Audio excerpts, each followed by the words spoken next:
La Pro Favara sbanca il Carlotta Bordonaro e si guadagna lo spareggio salvezza in casa proprio contro il Canicattì il prossimo 30 aprile. È stata una partita rocambolesca e soltanto nel secondo tempo ricca di emozioni con ben 5 reti. Il gran caldo ha soffocato l'agonismo dei 22 uomini in campo. Il derby parte al piccolo trotto e non vi sono azioni degne di nota nella prima mezz'ora. L'arbitro Scibetta di Agrigento tiene saldamente in mano la sfida.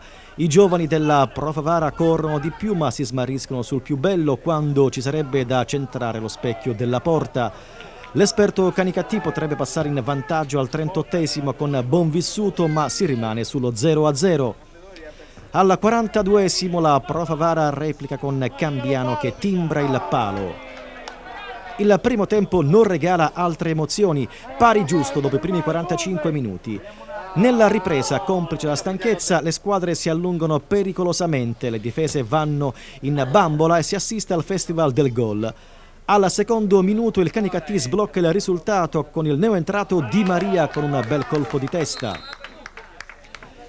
Il tecnico ospite Crescenzo corre ai ripari e getta nella mischia prima Vaccaro e poi Fanara, mossa azzeccata.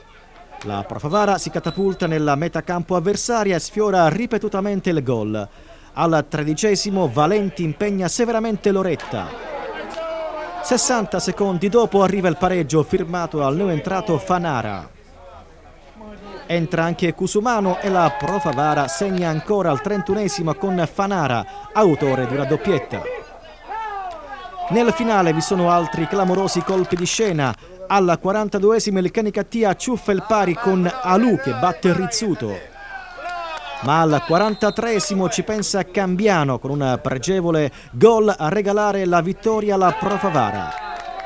Giussi Terrasi al termine della gara ha intervistato i due allenatori Basilio Foti del Canicattì e Ignazio Crescenzo della Pro Favara. Per noi la partita più importante che si sappia è quella dell'1 maggio.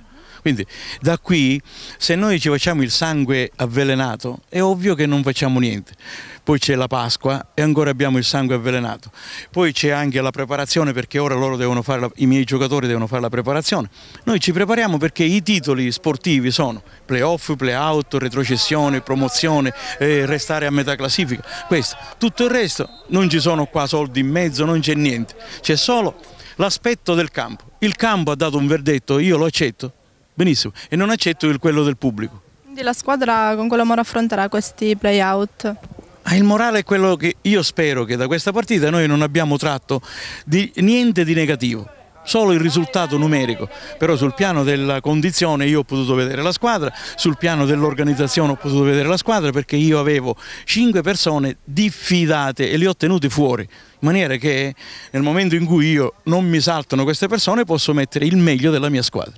Mister Crescenzo, vittoria in trasferta per la Pro Favara, che partita è stata oggi? È una partita di fine stagione, noi mentalmente eravamo preparati per i play-out, speravamo in qualche miracolo per affrontare magari uno spareggio, questo non è avvenuto, siamo consci di arrivare al 1° maggio ben caricati e giocarci la partita.